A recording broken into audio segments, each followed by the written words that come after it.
Seja com a paz do Senhor Jesus. Deus é bom, né?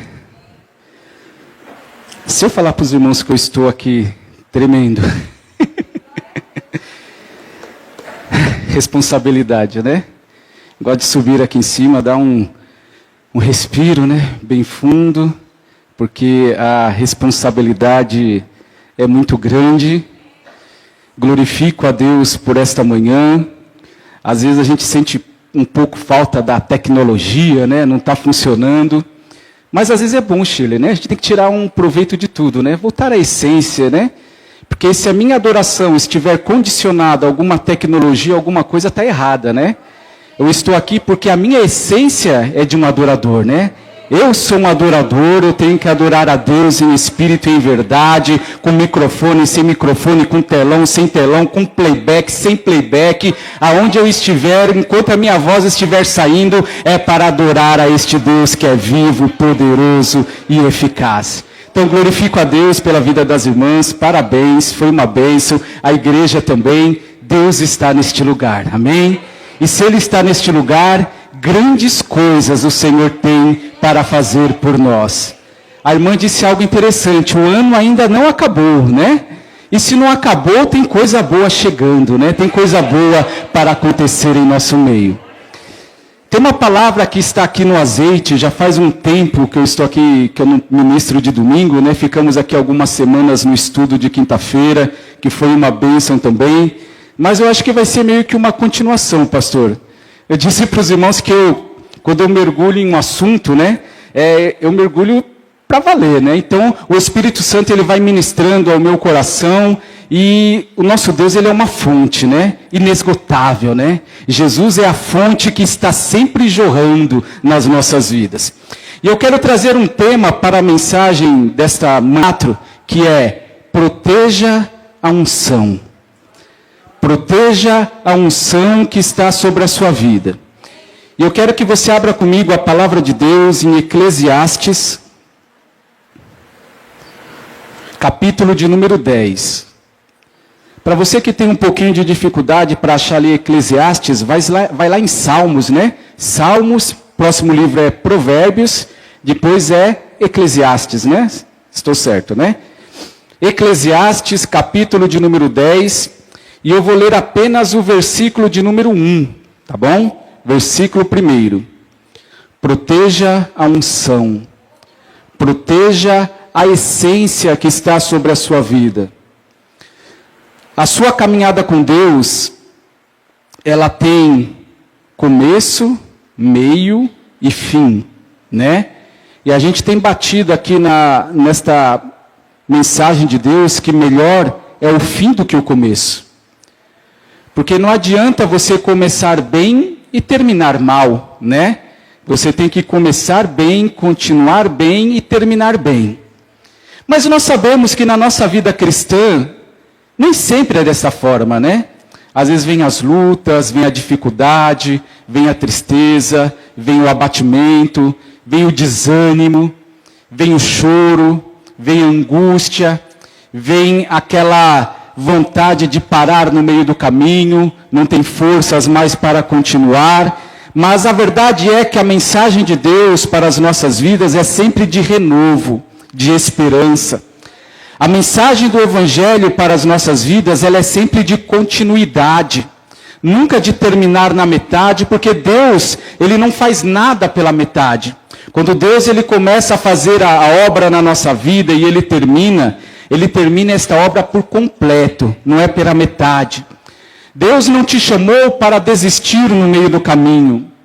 Deus não te chamou para você andar alguns meses com Ele, ou alguns anos, e depois desanimar e ir embora. Mas Deus te chamou para ir até o fim. Jesus, quando Ele sobe aos céus e Ele fala para os seus discípulos: eu vou para o Pai, mas eu não vos deixarei só. Eu vou, mas eu enviarei outro Consolador, outro semelhante a mim. E este outro estará com vocês todos os dias, até a consumação dos séculos. Então, só com esta mensagem de esperança, de continuidade, nós já podemos começar a alegrar os nossos corações, porque Deus é aquele que tira a tristeza. Ele tira a tristeza e coloca alegria. Ele tira a fraqueza e coloca força. Ele tira o desânimo e coloca ânimo nesta manhã sobre a sua vida. E nós vamos meditar aqui neste tema, Eclesiastes capítulo 10, versículo 1. Eu estou lendo aqui numa versão um pouco diferente, você pode estranhar um pouco, mas é a mesma coisa que está escrita aí na sua Bíblia. Estou aqui na versão King James, que diz assim, versículo 1 somente. As moscas mortas fazem com que o óleo do perfumador se corrompa e produza mau cheiro. Vou repetir novamente. Aliás, eu vou ler somente aqui a parte A, tá? Por enquanto. As moscas mortas fazem com que o óleo do perfumador, do perfumista, se corrompa e produza mau cheiro. Hoje eu estou aqui trazendo esta palavra e eu quero falar um pouco sobre o óleo do perfumista. Ou também sobre a unção de Deus, ou o óleo da unção que nós estudamos tanto aqui, né? E eu dei só uma pinceladinha, porque eu já estava esperando uma oportunidade para entrar mais a fundo neste assunto. E o óleo, para quem não sabe, aliás, o perfume, né, como um todo, antigamente, principalmente aqui na época do Antigo Testamento, era bem diferente do perfume que nós usamos hoje, né? Hoje, antes de sair de casa, apliquei ali um desodorante, um perfume, e nós sabemos que a essência destes perfumes, principalmente os homens, né? A maioria da essência ela é com álcool, né? Porque evapora, você aplica na pele e este perfume evapora. Mas aqui na Bíblia era diferente. O perfume, muitas das vezes, ele era fabricado ou produzido com óleo, né? Quando uma pessoa chegava no lar, era de bom grado ali daquela pessoa que estava recebendo, aplicar um pouco de perfume, de um óleo perfumado nos pés ali do visitante e também na cabeça. Porque aquele óleo perfumado, ele trazia uma essência, trazia ali algo bom, algo que trazia ali um conforto, né? Um desodorante. Todo mundo gosta, né, de andar perfumado, não é? Todos nós gostamos de andar perfumado, de vir para a casa do Senhor bem vestido, arrumado, perfumado, porque é bom. Mas o óleo perfumado que nós estamos estudando aqui neste versículo 1, ele foi produzido, né, por alguém. Alguém teve o trabalho de ir até ali a oliveira, né, pegar ali aquelas azeitonas e preparar aquela azeitona. Eu vou pegar aqui este vaso de azeite, que eu acho que eu vou usar ele como ilustração aqui um pouco para as nossas vidas. Está vendo aqui este vaso de azeite? É mais ou menos isso que era construído ou fabricado no Antigo Testamento. Eu vou deixar ele aqui, ó, para ficar bem fácil. E este azeite, ele tinha que ser produzido. E como que era produzido este óleo do azeite?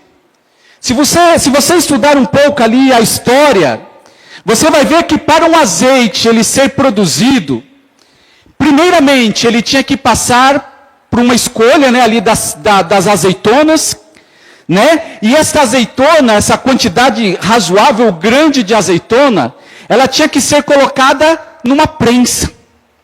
E o que era uma prensa? Uma prensa era como se fosse um tanque.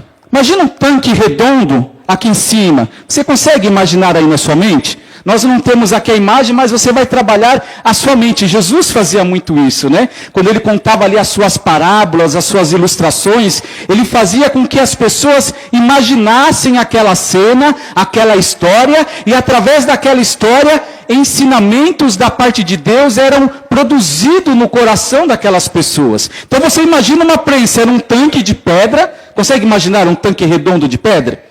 E dentro deste tanque era depositado o quê? As azeitonas. E depois era colocado uma roda.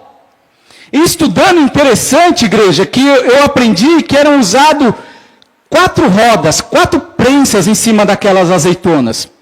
E quando aquela roda aquela pedra pesada ali, né? Aquela pedra fabricada, não sei quantos quilos, mas era bem pesada, e ela girava em torno daquelas azeitonas. Aquela azeitona ela era espremida e ela produzia um azeite.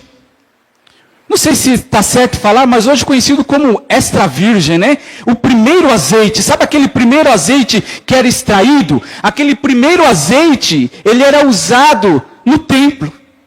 Ele era usado para fazer ali o óleo da unção. Ele era usado para fazer aquela unção que era derramada sobre a cabeça do sacerdote. Sabe quando o sacerdote ele era ungido? Ele também era usado para ungir ali os reis que eram levantados na nação e também os profetas. Este primeiro azeite que era prensado. Só que eu disse para você que eram 4 prensas, só para você entender. Depois que tirava aquela prensa e saía ali o primeiro azeite, o melhor azeite, que era o azeite que era usado para fazer o óleo da unção e também os perfumes, né? O que mudava era só a essência, aquilo que era colocado. No óleo da unção, tinha a essência específica, a mirra, a canela ali que era colocado e não poderia ser produzido em nenhum outro lugar. Era somente para o templo. Mas o perfume, aí da habilidade ali do perfumista, eram vários tipos de cheiro, né? Nós vemos ali na Bíblia o bálsamo, a mirra, nós vemos ali tantas coisas que eram usadas ali para perfumar, um mais caro que o outro, então dependia ali do perfumista ou de como era fabricado, mas a base era o óleo. Você consegue entender isso? O óleo era a base, depois a essência ia mudando o cheiro, a composição, amém. Depois que era usada aquela primeira prensa, que era extraído aquele óleo puro, era colocado uma segunda prensa, pastor. E essa segunda prensa, ela era mais pesada do que a primeira. Por quê? Porque a primeira leva já foi tirada, o azeite virgem ali, o melhor azeite já foi extraído. E na segunda prensa, que era mais pesada do que a primeira, saía aquele óleo que era usado ali na culinária, na comida. Sabe aquele óleo gostoso que era usado ali para preparar os pães, para colocar na salada, né? Naquela saladinha, aquele azeite gostoso. E isso acontecia. De repente, tirava aquela prensa e colocava uma terceira. Acredite se quiser, mais pesada do que a segunda. E aquele azeite, ele era colocado, aquela prensa era colocada, aquela roda de pedra era colocada ali naquele tanque, ia girando, ia espremendo aquelas azeitonas que já tinha sido espremido por 2 vezes. De repente saía mais um óleo. E aquele óleo era colocado na iluminação. Sabe aquele óleo que era usado no candelabro que nós estudamos? Que era colocado ali no candelabro, nas casas, para iluminar as casas. Esse era o óleo. Aí você pode pensar, acabou, né? Não, era colocado uma 4ª prensa, pastora, mais pesada ainda, sabe naquela azeitona que já estava toda espremida, que você olha aos olhos humanos e fala, não tem como mais extrair nada dali. Não dá mais para extrair nada, mas extraía, vinha aquela 4ª prensa, girava novamente naquelas azeitonas, não podia ser muito rápida, né, porque já estava só no último fim ali daquela azeitona, espremendo, e saía mais um pouco daquele azeite que era usado para fazer ali sabão, usado na limpeza para outros fins, ali para aquela nação. Este era o azeite. Hoje o processo é outro, né? Mas quando você pegar um azeite ali na sua casa, você pensa no que foi explicado aqui nesta manhã, e você vê da dificuldade que era para extrair aquele azeite. Mas nós vamos falar aqui do primeiro azeite. Aquele azeite que era usado ali na sua Bíblia, algumas versões, eu sei que está escrito ali unguento, né? Unguento é esse óleo de perfumista, era o óleo que era passado. As mulheres passavam ali na sua pele para hidratar, para ficar cheirosos, os homens também. Mas o primeiro azeite, diz aqui, que ele tinha um processo de fabricação. O azeite não ficava pronto do dia para a noite. O perfumista, ele pegava aquele azeite, colocava ali num vaso, né? Num vaso, numa panela ali do perfumista, mas vamos tratar aqui como vaso. Está vendo aqui este vaso? Eu quero trazer a ilustração nesta manhã que você é este vaso. A sua vida representa este vaso. E o que foi colocado dentro deste vaso foi o azeite. Aquela primeira prensa que passou foi colocado dentro deste vaso. Depois foram colocadas outras essências, né? A Bíblia não fala aqui, Salomão não especifica quais eram essas essências, mas vamos supor que tinha ali um pouco de bálsamo. Vamos supor que tinha um pouco de mirra, canela aromática, outras essências que eram colocadas ali no perfume, e foi colocado dentro daquele vaso. E o que o vaso representa? A minha vida. A minha vida é o vaso. E o vaso também ele é interessante na Bíblia, porque a Bíblia fala que nós temos este tesouro em vasos de barro, né? Paulo fala isso, nós temos este tesouro em vasos de barro, para que a excelência do poder seja de Deus e não de nós. Só que dentro do vaso de barro há um tesouro. Um tesouro que foi Deus quem colocou. Dentro deste vaso de barro, eu quero dividir em duas etapas, tá? Ou duas partes. Dois propósitos que tem dentro da sua vida. A primeira é o óleo. O óleo na vida representa o Espírito Santo de Deus que foi derramado por nós. No Antigo Testamento nós aprendemos que a unção de Deus ela descia em algumas exceções raras, como Davi, quando Davi fala lá no Salmo 51, quando ele peca, ele fala: Senhor, não retires de mim o teu Espírito Santo. Eram raros, mas geralmente o Espírito Santo ele descia sobre a vida, por exemplo, de um profeta. Aquele profeta chamava a nação, era capacitado para chamar a nação, entregava a mensagem da parte de Deus e depois o Espírito Santo ele se retirava. Ou capacitava um juiz ali numa época em que a nação estava sendo derrotada ali pelos inimigos por causa da sua rebeldia, do pecado. O Espírito Santo descia sobre aquele juiz, por exemplo, Gideão, trazia uma autoridade profética de liderança sobre a vida dele e derrotava aqueles inimigos. E saía. Mas hoje, como nós estamos aqui na época da graça, depois que Jesus fez tudo por nós, entregando a sua vida ali na cruz do Calvário e ressuscitando ao terceiro dia para nos dar a vitória, está à destra de Deus. Hoje, esta unção ela não sai, ela permanece. E o vaso ele representa isso. E eu quero corrigir uma falha que às vezes nós erramos aqui por não conhecer muito bem a palavra do Senhor. Quando nós louvamos, né? Eu não gosto, mas tem gente que gosta de louvar. Quebra o vaso. Quebra o vaso, Senhor, enche de azeite, né? A gente costuma cantar assim, né? Senhor, quebra o vaso. Quebra a minha vida. Me faça de novo. Nós louvamos dessa forma, né? Mas eu estava lendo esta semana lá, Jeremias capítulo 18.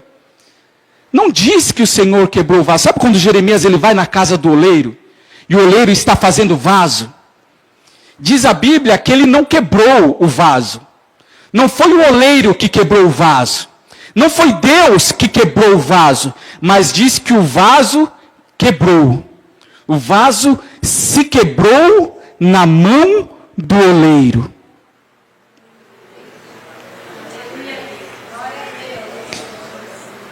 E quando a gente é um vaso do inimigo e esse vaso dá errado, o que o inimigo faz com este vaso quebrado? Joga fora, descarta. Mas o oleiro não. Diz a Bíblia, Jeremias 18, que o vaso se quebrou na mão do oleiro. E o oleiro poderia ir lá fora, jogar aquele vaso fora, pegar ali uma nova massa e fazer outro vaso. Era um direito do oleiro. Mas diz que o oleiro ele pega aquele vaso quebrado, aquele vaso trincado, aquele vaso deformado, e ele começa a amassar novamente aquele vaso. E ele coloca aquele vaso na roda do oleiro. Você já viu um oleiro fazendo vaso? Aquela roda vai girando, ele coloca aquela massa de argila, de areia, e ele vai girando muito rápido, colocando a sua mão. De repente aquela massa informe, aquela massa sem parecer, nem formosura, né? aquele pedaço de barro, ele começa a gerar e começa a se transformar num vaso lindo, maravilhoso. E aquele oleiro, ao invés de desfazer daquele vaso que se intrincou, ele amassa novamente e ele faz um vaso novinho.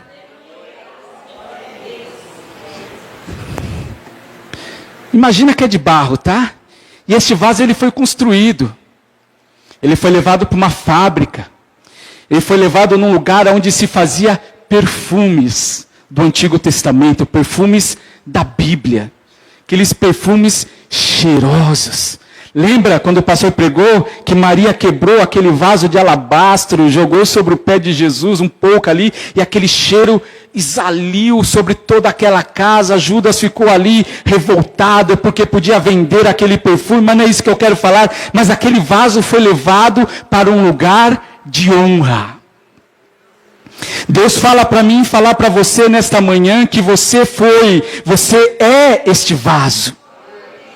E você é um vaso de honra. Às vezes tem processos na sua vida que você se quebra. Deus não te quebrou, mas você se quebra por alguma situação, por alguma brecha, digamos assim, por algum problema que aconteceu na sua vida, e o seu vaso quebrou, o seu vaso trincou.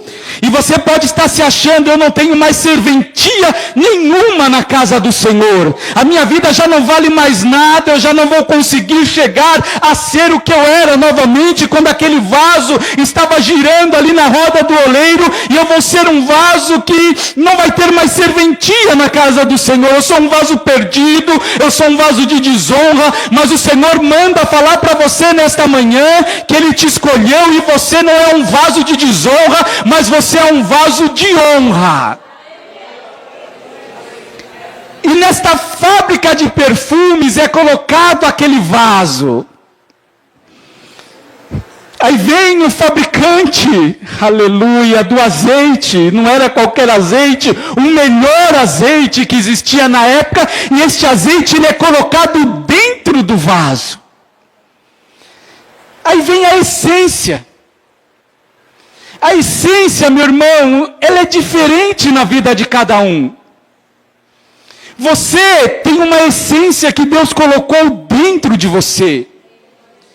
Você tem talentos, você tem dons, você tem uma personalidade, você tem um jeitinho que às vezes as pessoas gostam, outras não gostam, mas o Senhor te fez desta maneira. Quando você estava sendo gerado ali no ventre da sua mãe, talvez alguém te rejeitou no seu nascimento, talvez alguém te rejeitou na sua infância, talvez alguém te rejeitou na sua adolescência, na sua idade adulta. Você passou por um processo de rejeição. Mas quando você entra na casa do Senhor e o Senhor começa a trabalhar na sua vida, em nenhum momento sequer Ele te rejeita. Na casa do Senhor não existe esta palavra rejeição, mas aceitação. O Senhor, Ele te aceitou, o Senhor, Ele te chamou, o Senhor, Ele te escolheu, chamou pelo teu nome e disse: agora você é meu vaso. Você é o meu vaso que eu estou trabalhando. O azeite foi colocado e a essência também. Existem vários tipos de perfumes, vários tipos de essências, vários tipos de ingredientes que podem ser colocados dentro do vaso. E todas elas têm importância. Só que, na nossa vida, existe uma palavrinha pequena que se chama tempo. E o tempo, meu irmão, o tempo, ele é algo que ele varia de pessoa para pessoa. O tempo de Deus na minha vida, às vezes é diferente do tempo na vida do Erinaldo. O tempo de Deus na minha vida, às vezes é diferente da vida do pastor Miguel, da pastora Zilda. O tempo de Deus na minha vida, às vezes é um pouco diferente da vida da Shirley, do presbítero Luiz que está lá atrás, mas a verdade é que o tempo é de Deus. E a verdade é que às vezes nós achamos que este tempo está demorando. Nós achamos que o tempo de Deus deve ter algo errado. E nós procuramos algum defeito, alguma falha, nós procuramos alguma trinca aqui no vaso. Será que é em cima? Será que é embaixo? Onde é que está o defeito? Porque não está acontecendo no tempo que eu quero. E às vezes demora um pouco mais. Demora. Se não demorasse, o salmista não falava...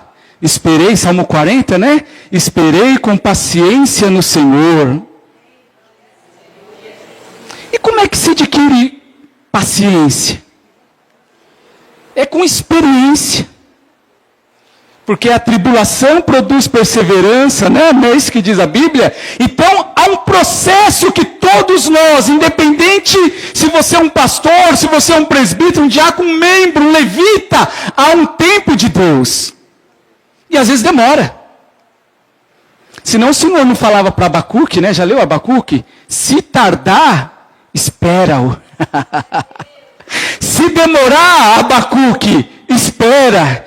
Porque certamente virá, não tardará. Ou seja, vai chegar na hora certa. Deus não chega atrasado, mas Ele chega na hora certa. Por que eu estou falando do tempo? Porque o versículo 1, não fecha a Bíblia não, tá? Deixa ela aberta. Diz que as moscas mortas fazem com que o óleo do perfumista se corrompa e produza mau cheiro. O que aconteceu aqui nessa história? O perfumista, ele tinha que ajuntar aqueles ingredientes, colocar no vaso ali de perfume, colocar num lugar, numa prateleira ou num lugar específico e... Está vendo isso daqui? Uma tampa, né? Uma tampinha. Ele tinha que colocar, chegar naquele vaso, pastora, tampar. Vou deixar aqui para a igreja ver, tá?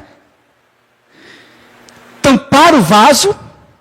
E aquela essência, aquele azeite que estava lá dentro, ela tem, por natureza, um tempo, não sei se curtição é a forma mais apropriada, mas este vaso de azeite, ele tem um tempo certo para se transformar em perfume. Tem o tempo certo para se transformar num óleo perfumado. Tem um tempo certo para se transformar ali no óleo da unção. Não adiantava o perfumista colocar os ingredientes agora. Que horas são? 10h55 da manhã. Aí chega amanhã, pastor, às 8 horas da manhã, eu vou abrir e achar que está pronto. Isso não existe. E na nossa vida é da mesma maneira. Você é um vaso de Deus. Tem algo que está sendo produzido dentro do seu coração, dentro de você. Algo que, se você olhar externamente, todos os vasos são parecidos. Tem uns maiores, uns menores, alguns que têm uns detalhes diferentes, mas vaso é vaso.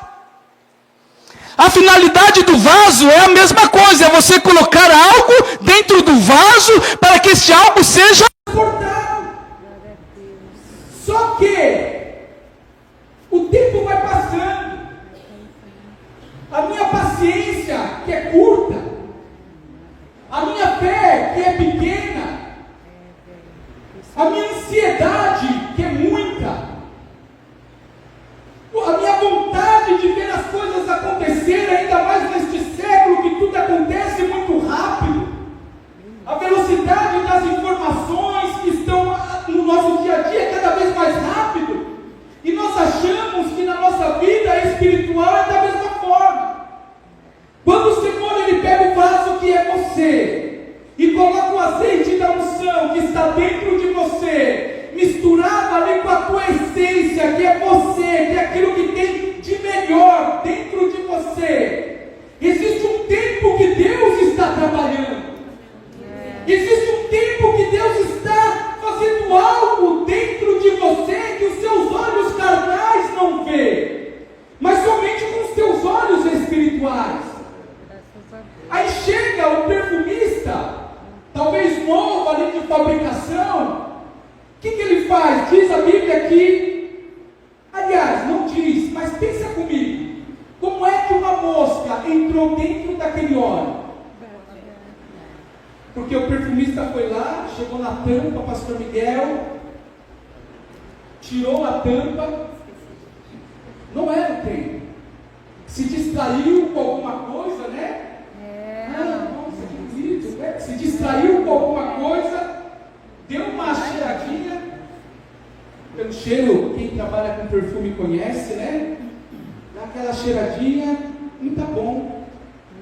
Aí pega aquela tampa, talvez deixe a tampa assim, eu vou deixar assim de propósito.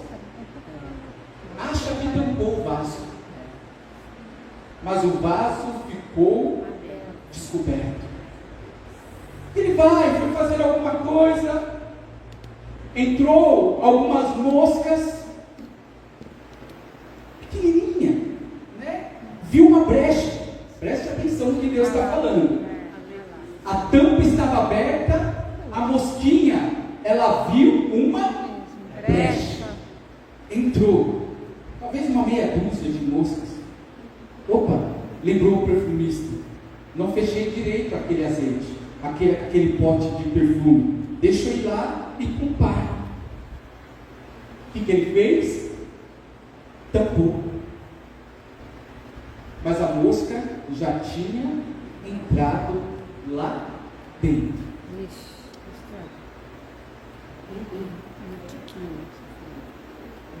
Aí você pode pensar assim, é só uma mosquinha. Nada demais. Quem é que dá atenção para uma mosquinha morta? Né? Tão pequenininha, tão imperceptível. Coisa chata é mosca. Não é? Tem no olho, tem na cara. Coisa chata. Mas ela entrou. Ela entrou porque encontrou uma brecha. Agora, além de você ser este vaso, você também é o perfumista, é aquele que trabalha com perfume, porque a sua vida é você que dá conta. Você consegue entender isso? É você que dá conta da sua vida. Então nós temos vários vasos aqui, cada um de vocês é um vaso. Só que a Bíblia diz aqui, entrou no vaso de perfume, né? Nos vasos, no vaso. Então eu quero que agora você esqueça do irmão que está do seu lado, ou da irmã, e você pense assim, na minha vida, eu e Deus. Você não vai conseguir levar este irmão que está do seu lado para o céu, é individual, é o seu vaso, é a sua experiência, é a sua caminhada, é a tua vida. E a tua vida, ela tem que ser tratada como este vaso. Só que às vezes, algumas vezes ou muitas vezes, nós deixamos uma brecha nas nossas vidas e nós permitimos que por alguma situação ou algum problema, esta mosca entra na nossa vida. E esta mosca, quando a Bíblia ela fala de mosca, preste atenção que Salomão, quando ele diz esta palavra, ele diz algo que acontecia ali no seu tempo, mas ele estava falando de outra coisa. É como se fosse uma ilustração, uma parábola. É como se fosse algo do cotidiano que eles vivenciavam, mas ele queria falar outra coisa. Era o poder das pequenas coisas que destruía a grande. Porque o mal, meu irmão, o mal, ele tem um poder terrível sobre as nossas vidas. E este vaso que é você, não adianta você querer jogar a culpa para a esposa, falando que algo não está dando certo na sua vida porque a esposa está fazendo isso ou está fazendo aquilo. Não, o vaso é você. Glória a Deus. Não adianta a esposa querer culpar o esposo de algo errado que está dando na sua vida. Por quê? Porque este vaso é você. Você consegue entender? Não adianta a mãe querer culpar o filho de algo errado que está dando na sua vida, porque este vaso é você. E quando o mal entra, ele entra imperceptível.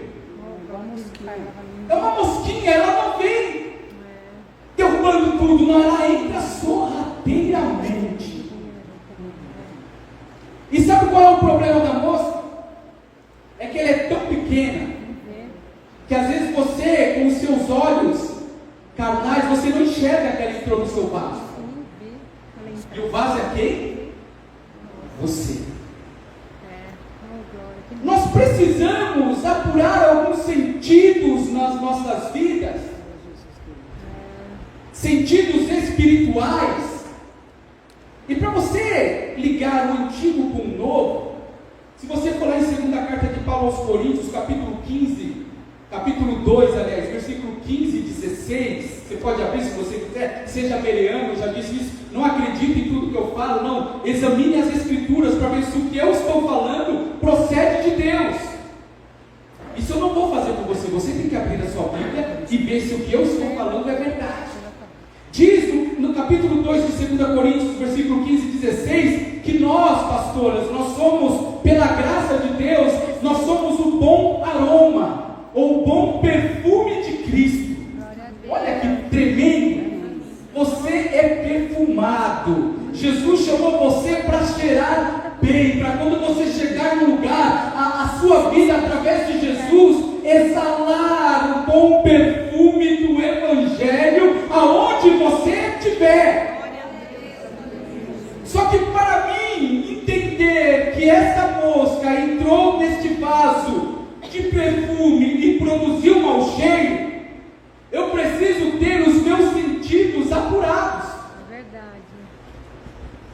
Porque se eu for uma pessoa comum e for numa loja de perfume, eu vou achar que está tudo bom. Está tudo uma maravilha aquele perfume. Mas quem é especialista, perito nessa área olfativa, quando ele chega num lugar, tem um degustador, né? Você sabe que degusta as coisas, e tem aquele que faz essa parte olfativa. Se chegar com ele, cheira. Tá normal. Tem nada. Mas você chega no especialista e fala, cheira. Glória a Deus. Não, algo não está bom aqui. Foi errado isso e aquilo. Estragou. Vou te falar, tem uma mosca morta aí dentro. Eita Deus. É possível? Chega até igual. Não. Feche os teus olhos. Glória a Deus. Analise com calma. Sinta. Agora cheira um perfume bom. É perfume, né? Agora cheira um perfume ruim. De longe da presença. Realmente, algo não está bom dentro deste perfume. Glória a Deus. Tem alguns sentidos na sua vida nesta manhã que o Senhor quer apurar. Meu Deus, eis-me aqui. Porque essa mosca, esses demônios, esses inimigos que têm entrado na sua vida, estão querendo até mesmo te confundir, te levar para um caminho que não é o caminho de Deus. Mas você chega nesse caminho e você fala, é bom. E Deus traz a palavra para você e fala, preste atenção, não é bom. E você fala, Senhor, mas não tem como uma coisa tão bonita como essa não ser de Deus. E Deus fala, preste atenção, vai para a minha palavra e analise, peça para o meu Espírito Santo tratar com você no seu coração, e você vai ter entendimento que a minha vontade para a sua vida não é que você vai para a esquerda, mas é que você vai para a direita, porque a minha vontade está naquele lugar. Por quê, meu irmão? A verdade é que um pequeno, por isso que o texto ele até continua no capítulo 10, né? Da mesma forma, um pouco de tolice ou estultice, a parte B do versículo, da mesma forma, um pouco de tolice pode fazer o conhecimento perder todo o seu valor. O camarada ele pode acertar o ano inteiro, ele faz o bem o ano inteiro, pastor, ele acerta tudo. Mas se ele tropeçar numa vírgula, fez algo errado, o que é que se destaca na vida deste homem? O erro. Porque a força do mal, ela é terrível. Aí eu vou lá em Ageu, você pode ler comigo também em Ageu, mais uns minutinhos, no capítulo 2. Para quem quer achar Ageu, é facinho, vai lá em Mateus, Evangelho de Mateus, primeiro livro do Novo Testamento. Aí você volta um livro, é Malaquias, tá? Aí você volta mais um livro, é Zacarias. Assim, ó, Mateus, Malaquias, Zacarias. Aí você volta a Zacarias até o início, um livro antes é Ageu. Eu sabia que Ageu era tão fácil, pastor, colocar na Bíblia, né? Tem que ajudar você. O pastor e a pastora têm me colocado aqui, graças a Deus pela vida dos nossos pastores, que você vai achando. Amém. Porque o pastor, ele tem que ser aquele que analisa. E ele fala assim, puxa, essa pessoa ela tem um dom. Eu vou colocar essa pessoa para exercer aquele dom. E a gente fala assim, como é que a gente usa o dom? Como é que a gente exerce um dom? Exerce, né, um dom? Usando, né? Você só pratica aquele dom usando. Se você tem um dom de cura, você vai ter que orar pelos enfermos, né? Todos vão ser curados? Não, mas você vai ter que exercer aquele dom orando. Às vezes de 10 vai ser curado, de repente vai exercendo aquele dom, vai buscando mais da parte de Deus, de repente vão ser 2 pessoas de 10 que vão ser curadas, de repente você já está curando todo mundo, né? Está sendo chamado para os hospitais, e às vezes você tem esse dom, mas você não sabe porque você não exerce, né? E o pastor e a pastora tem visto aqui que na parte do ensino, né? Ensinalada, né, pastor? Eu não sei o que o senhor disse da última vez, né? Eu falo que é uma ensinação, né? Que é ensino com pregação, né? A gente começa ensinando, termina pregando, aí o pastor falou que é uma ensinalada, né? Começa com ensino, termina com palavra, mas o que o pastor está fazendo? Ele está moldando, ele está vendo algo aqui nesse pequeno vaso, ele está falando, vamos usar aqui porque tem potencial nesta área. E às vezes você olha para você e você fala, eu não tenho potencial nenhum. Aí o pastor chega, meu servo, minha ovelhinha, você tem esse chamado? Eu tenho, pastor, imagina. Eu? Dirigir um coral com as irmãs? Imagina, Deus. Não, pastor, o senhor deve estar errado, mas Deus está falando com ele. E quando Deus fala com ele, o que nós temos que fazer? Ouvir, apurar os sentidos. Aí eu chego aqui no capítulo 2 de Ageu, a partir do versículo 9. Não, no versículo 11, para ficar melhor. Assim afirma o Senhor dos Exércitos. Agora, pois, questiona os sacerdotes a respeito da lei, da Torá. Se alguém levar carne consagrada na borda das suas vestes e com ela tocar no pão, ou em algo cozido, ou em vinho, ou em azeite, ou em qualquer outro tipo de alimento, isso se tornará consagrado? A resposta do sacerdote. Ao que os sacerdotes prontamente responderam: não.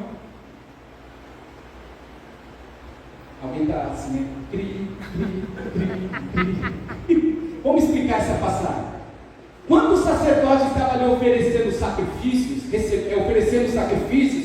uma parte destes sacrifícios era consagrado para o sacerdote e a sua família.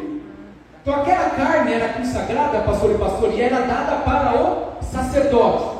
E somente o sacerdote e a sua família poderia comer aquela carne, porque era uma carne consagrada.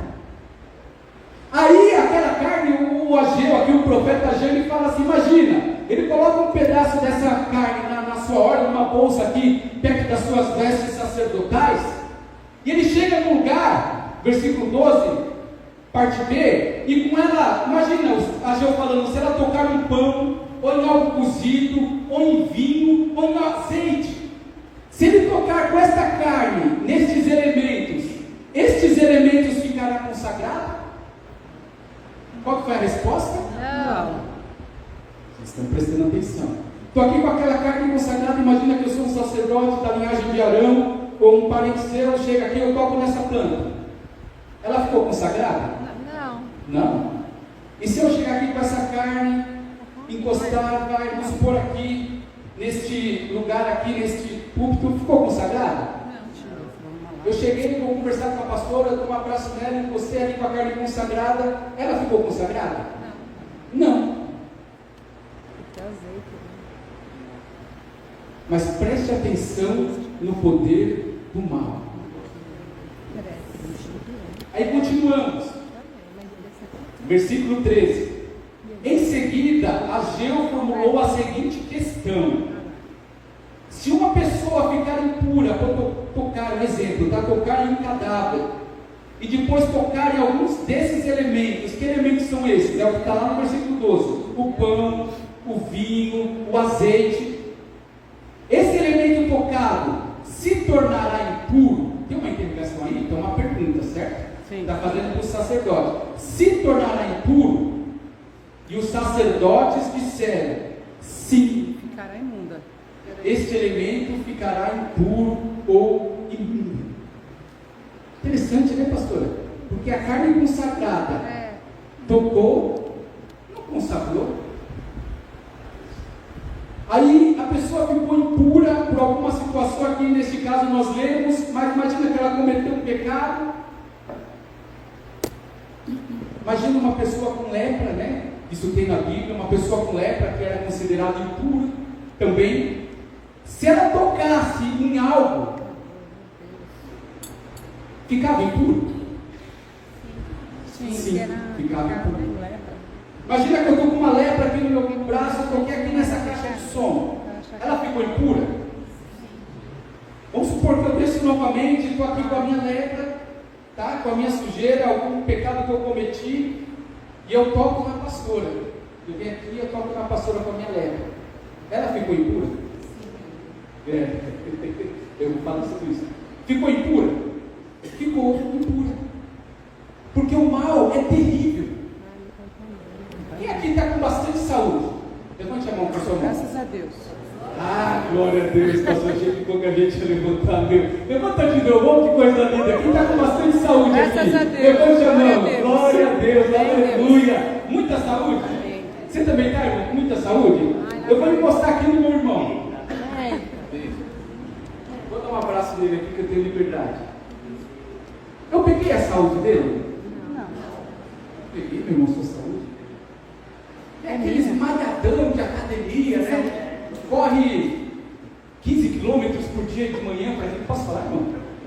Antes de começar o culto, corre 15, 16 quilômetros por dia antes de vir no culto, tá? Ah, saúde demais, Irinaldo, que bênção. Ah, peguei essa saúde? Posso sair correndo 15 quilômetros? Não. Vou morrer em 500 metros, irmão. Uma vez eu fui jogar bola com o pastor João. Eu joguei bola com o pastor João. Vocês acreditam nisso? E naquela época eu estava voando, era jovem, 19, 20 anos. Eu lembro que eu falava para o pastor, o senhor fica aqui na pequena área e eu vou dar um jeito de dar bola chegar no senhor, você só vai fazer. Acho que ele nunca fez tanto gol na vida dele. Porque, irmão, se eu driblava outro time, eu corria lateral, às vezes podia driblar o goleiro. Ai, pastor, chuta. E foram vários assim, pastor Miguel. Eu driblava todo. No final, irmãos, eu saí correndo e fui para o banheiro vomitar, porque eu não estava acostumado, começou a escurecer as vistas. Aí no final eu falei, você devia ser jogador de futebol, mas por que você não faz um teste? Mal sabia ele o sacrifício que eu fiz para ele poder fazer aquele gol. Mas voltando aqui para a palavra. Então eu peguei a saúde do Erinaldo. Para mim correr 15 quilômetros eu vou ter que treinar, certo? Correr 1 quilômetro eu não peguei. Mas se eu chegar perto de uma pessoa que está com alguma enfermidade, uma influência, assim fala, uma gripe, alguma coisa, eu chegar perto, eu pego? Pega, irmão? Alguém está com uma gripe, tossindo, eu chego perto dessa pessoa, eu posso ficar gripado também? Depende também. Da imunidade, né? Tá, entendi. Mas vocês viram a diferença? Vocês entenderam o que está falando aqui na palavra? No mundo espiritual é da mesma forma. Porque às vezes a minha mão não está limpa. Olha, traga para o espiritual. Traga. Você consegue imaginar? Imagina algo de errado que você está fazendo. Não precisa falar para mim não.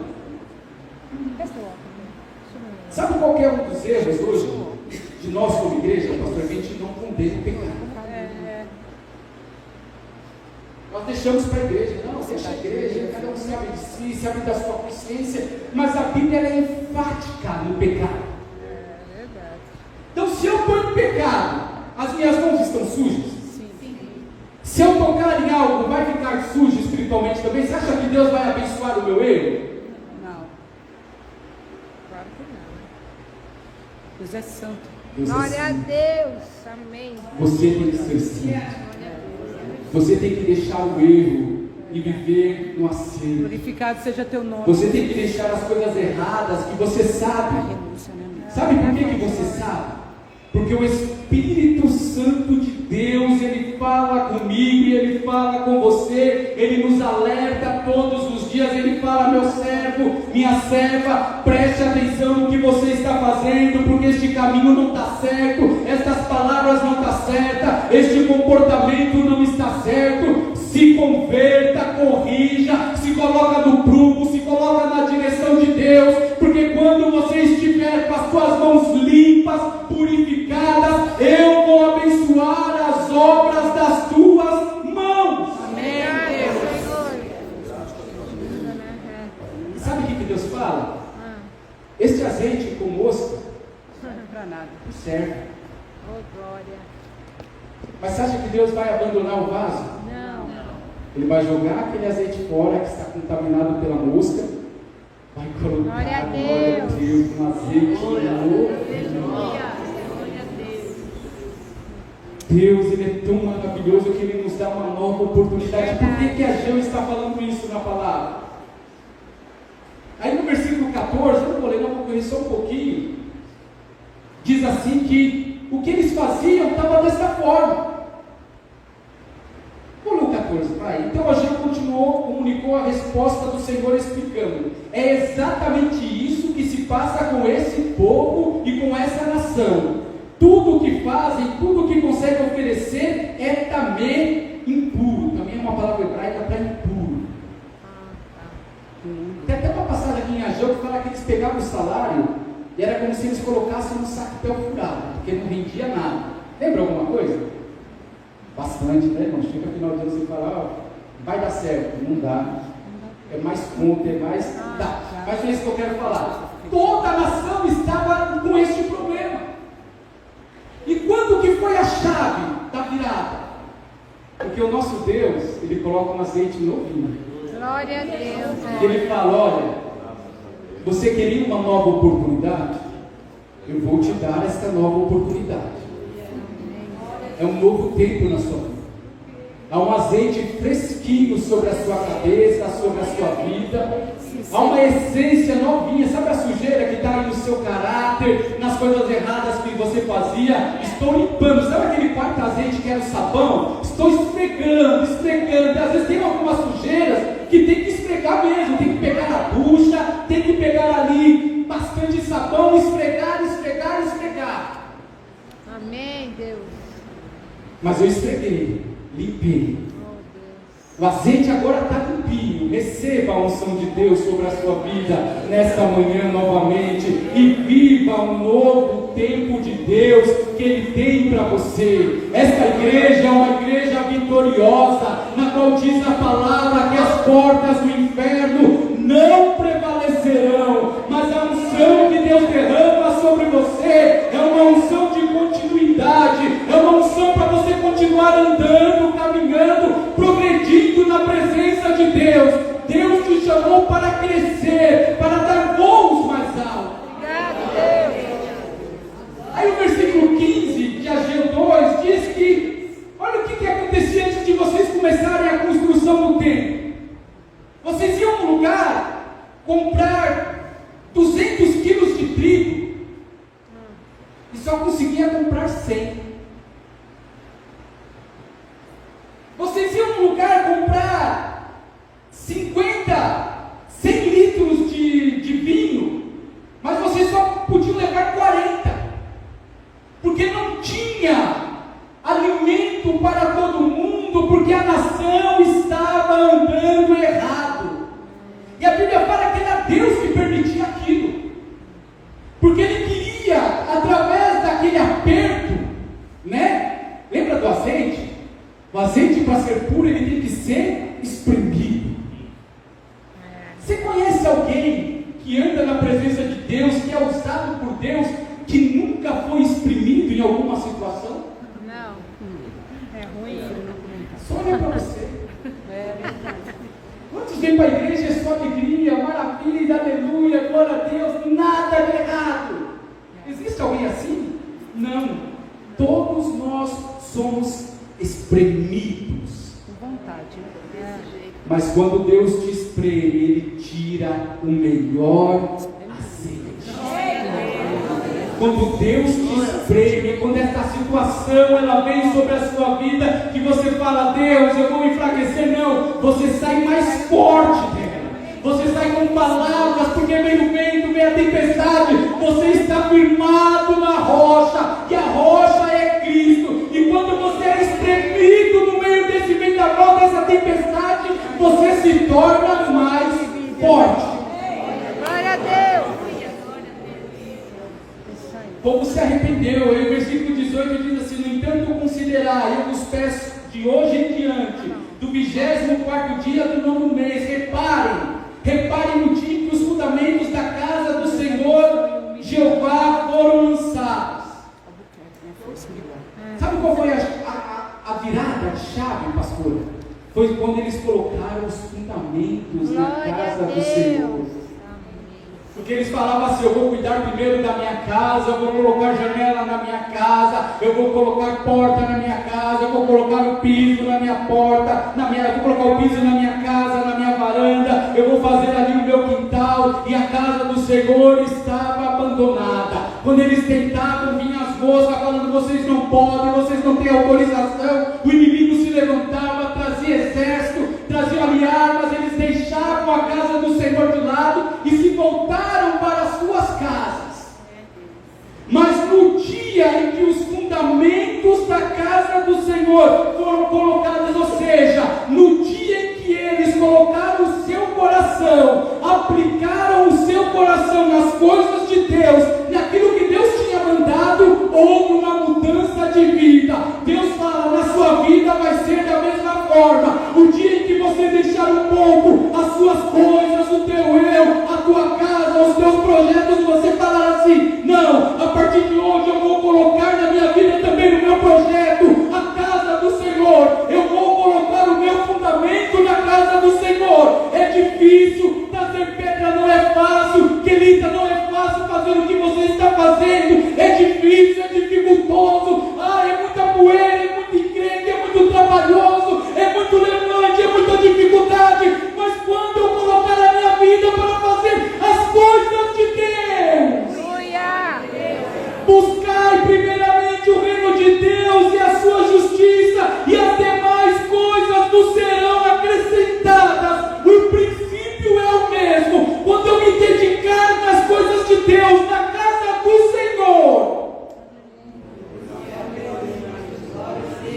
aí chega no versículo 19 e diz, ainda há alguma semente no celeiro? Oh Deus, Obrigado, Senhor. Deus está falando com você, igreja. Ainda há alguma semente no celeiro? Olha para a tua vida nesse instante. Deus está perguntando, ainda há alguma semente na sua vida? Que você tem falado, Senhor, eu não vou usar, Senhor, eu não vou fazer, mas eu vou guardar esta sementinha aqui na minha gaveta, porque quem sabe um dia, quem sabe uma outra hora, mas o Senhor fala, coloca o teu coração na presença de Deus, pegue esta semente. Glória a Deus. É isso aí. Pega esta semente que está sobre a sua vida, pega esta semente que está guardada. E o Senhor fala, de fato, até hoje a videira, a romeira e a oliveira não tem dado fruto, mas de hoje em diante, aleluia, Glória a Deus. eu mesmo vos abençoarei sobremaneira. Pega essa semente, o Senhor está falando, lance. Glória a Deus. Lance na terra, e você vai ver a obra que eu vou fazer na sua vida. Eu quero encerrar esta palavra. Por isso eu acho que se eu não achar, eu vou ficar devendo para os irmãos. Salmo 52, versículo 8. Vou tirar essa luz aqui para fora. Vou atender para o pastor, os irmãos. Salmo 52, versículo 8. Oh Deus, que palavra tremenda. Glória a Deus. Sua semente, irmãos, não é para ficar guardada. Entenda isso. Glória a O Espírito Deus. Santo, ele fala aqui no meu coração. Vou até olhar para cá, para pessoas aqui que estão brigando, está lutando, está igual Jacó, lutando ali com o anjo, lutando com Deus, falando: Senhor, eu não quero. Eu já falei para o Senhor que eu não ia fazer, eu já falei para o Senhor que eu ia entregar, eu já falei para o Senhor que eu ia ficar sentado, eu já falei para o Senhor que eu não ia mais, que eu não quero mais, eu quero assim, assim está bom. E o Espírito Santo está falando aí no teu coração: não está bom, pode estar bom para você, mas para mim não, porque eu não te chamei para enterrar os teus dons, eu não te chamei para enterrar os teus talentos, eu não te chamei para colocar na gaveta os teus sonhos, os teus projetos, mas eu te chamei para que você avance, para que você dê fruto, porque enquanto você estiver aqui nesta terra, você vai ser provado, você vai ser tentado, mas você é meu servo e tem que caminhar na minha unção. Aleluia! Olha o que o salmista diz. Quem esteve aqui nas aulas do tabernáculo vai entender mais. Eu, porém, capítulo 50, Salmo 52, versículo 8, eu, porém, qual oliveira verde na casa de Deus, confio no amor divino para todo sempre. Glória a Deus. É que não dá para pôr a imagem aqui, pastor, no tabernáculo, mas quem fez o estudo, vocês lembram de alguma árvore oliveira dentro do tabernáculo? Tinha? Não, não tinha. É Jesus. Ninguém plantava uma oliveira dentro do tabernáculo, pastor. Não plantava. Mas aqui o salmista fala: eu sou uma oliveira verde plantada na casa de Deus. Glória a Deus. Sabe qual é o segredo da oliveira? A oliveira, ela cresce em vários lugares, pastor. A oliveira, ela cresce num lugar com muita água, ela cresce num lugar com pouca água. Glória a Deus. O segredo da oliveira é ela ser uma árvore perene, perenidade. Sabe o que isso significa? Ela vive muito tempo. Dizem que tem uma oliveira lá na Grécia que ela tem só de 3 a 5 mil anos. E sabe o que acontece com essa oliveira, pastor? Ela ainda produz frutos. Oh, glória. Em Israel tem oliveiras de mais de 2.000 anos, que ainda hoje produz frutos. Obrigado, Senhor. Às vezes tem uma oliveira lá que Jesus chegou nela, aleluia, pegou aquela oliveira e comeu o seu fruto há 2.000 anos atrás, e até hoje ela continua produzindo frutos.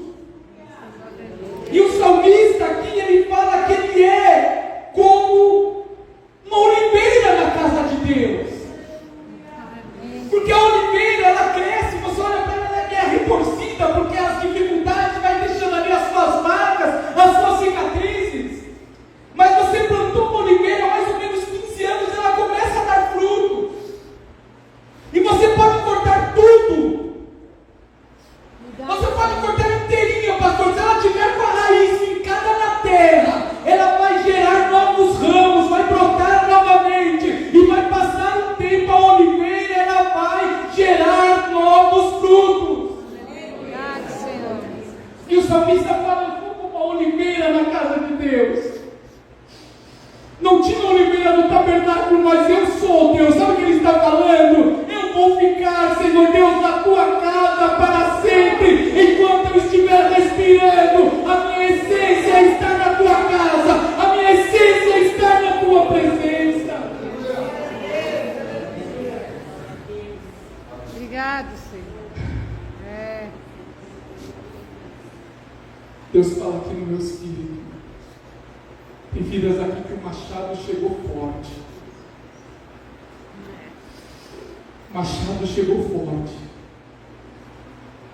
Era um ramo tão bonito, cortou. Aí você falou assim: Deus, acabou. Não, veio o machado de novo. Glória a De novo. E quando você pensa: Deus, agora não pode ficar pior do que estava, vem de novo o machado. Cortou tudo, tudo.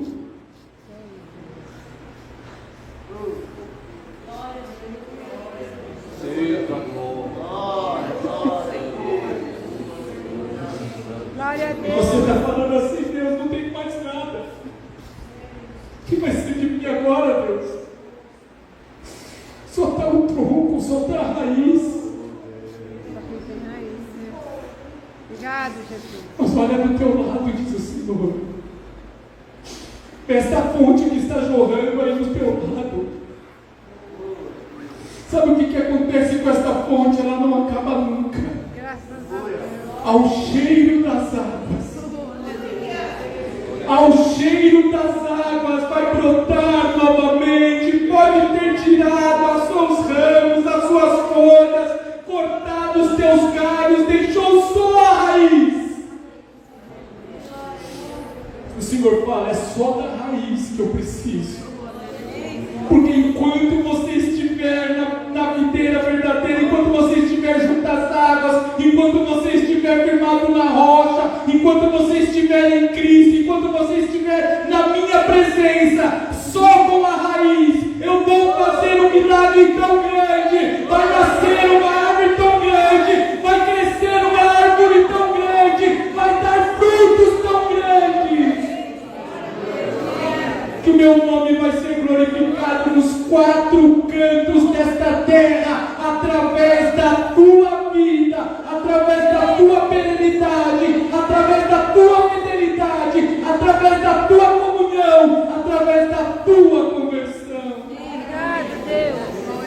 Pai, obrigado por esta palavra, Senhor. Pai, eu quero ser como este salmista, Senhor. Obrigado, Senhor.